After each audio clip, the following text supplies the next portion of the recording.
Hello everyone, myself Heli Mehta, working as an assistant professor in Computer Engineering Department at Mahatma Gandhi Institute of Technical Education and Research Center, Navsari. Our subject is Database Management System. So today our topic is key. So first of all, what is key and why we need a key? Okay, so key plays an important role in the relational database. Key helps you to identify any row of data in a table. So if you want to find out any row in the data, key is required. In a real world application, a table could contain thousands of records. Moreover, the records could be duplicated. Okay, so key ensures that you can uniquely identify a record from the table. It is also used to uniquely identify any record or row of data from the table. It used to establish and identify relations between tables.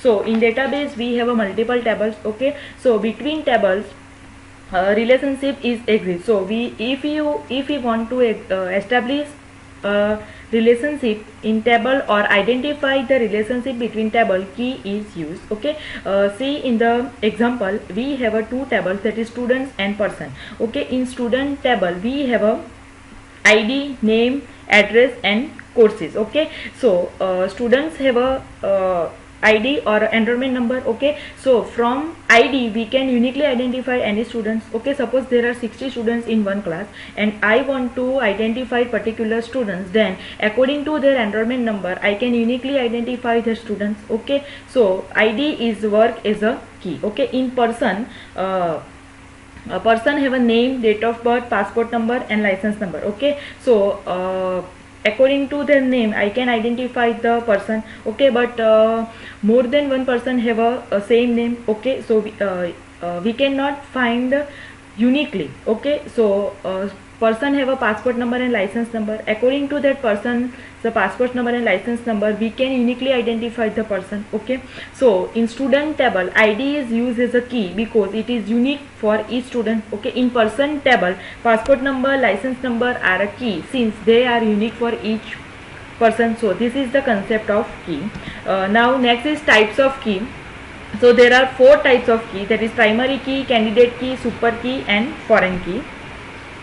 Okay, so first of all primary key, it is the first key which is used to identify one and only one instance of an entity uniquely. Okay, an entity can contain multiple keys as we saw in a person table. The key which is most suitable from those list become a primary key. See in the diagram, here we have a employee table. Okay, now for employee we have a employee ID, employee name, employee address, passport number and license number. Okay, so according to employee ID we can uniquely identify the employee. Okay, using passport number and license number also we can identify the employee because every employee have a unique employee ID, a unique passport number and unique license number. Okay, we have to identify which attribute is used as a primary key. It is depends on the requirement and developers. Okay, here for employee we have an employee ID is suitable. Okay, so we use employee ID as a primary key. Okay, in employee table ID can be primary key since it is unique for each and every employee. Okay, in the employee table we can even select license number and passport number as a primary key. Okay, since they also unique, but it is depends on the requirements and developers. So here we are using employee ID as a primary key. Now next is a candidate key. A candidate key is an attribute or a set of attributes which can uniquely identify a tuple. Okay, see in the diagram in employee table we have a employee ID, passport number, license number and SSN number. From that we can use any one as a primary key. Okay, so we are using employee ID as a primary key. So these three attributes are used as a candidate key. The remaining attributes except for primary key. Okay, from that four, employee ID, passport number, license number and SSN number, we can use any attribute as a primary key according to our requirement or which is suitable is used as a primary key. So remaining are used as a candidate key. Okay, so we are using employee ID as a primary key. So passport number, license number and SSN number are used as a candidate key. Suppose we are using passport number as a primary key, then remaining are employee ID, license number and SSN number are used as a candidate key. Okay, so the remaining attributes, okay, except for primary key are considered as a candidate key. The candidate key are as strong as primary key. For example, the employee table ID is best suited for the primary key. Okay, it is depend on us. So rest of the attributes like SSN number, passport number and license number are considered as a candidate key. So this is the concept of candidate key. Now next is the super key. Super key is a set of attributes which can uniquely identify the tuple. Okay, super key is a superset of candidate key. In super key is a set of one or more columns. Okay, to uniquely identify row in a tuple. A super key may have additional attributes that are not needed for unique identification.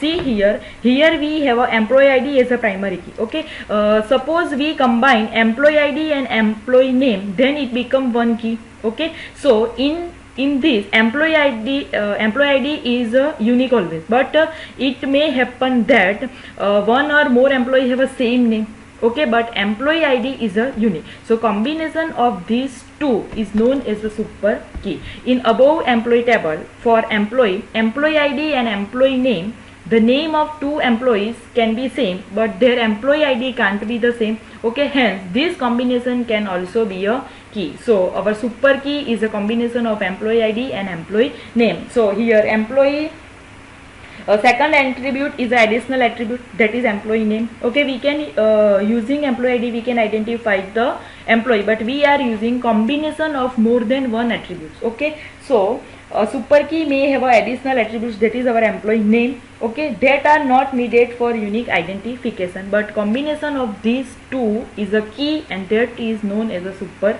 key.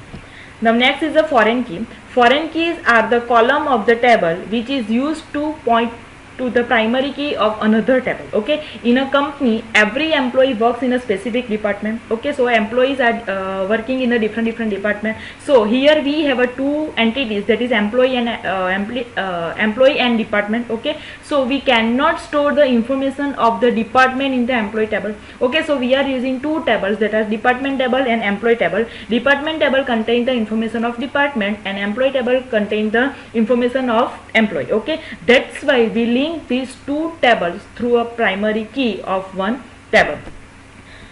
See here we have a two table, that is employee and department. Okay, department have a two attributes, that is department ID and department name. So department ID is a primary key. Every department has a unique ID. Okay, now here we have a employee contain employee ID. Okay, employee ID is a primary key, employee name, passport number, license number, SSN number. Now every employee have some department. Okay, employee are working in a different department, but every employee have some particular department. So to identify the department of employee, we use department ID over here. Okay, so the department ID is a primary key of department. Okay, so this is the connection between these two tables, employee and department, that primary key of one table is used in the another table. This concept is known as foreign key. Okay, so we add the primary key of department table, department ID, as a new attribute in the employee table. Okay, so primary key of one table is used as a new attribute in another table. Okay, now in the employee table, department ID is the foreign key and both the table are related. So department ID is the primary key for department table and department ID is a foreign key for employee table. So there are basic four keys in the database, that is primary key, super key, candidate key and foreign key. Thank you.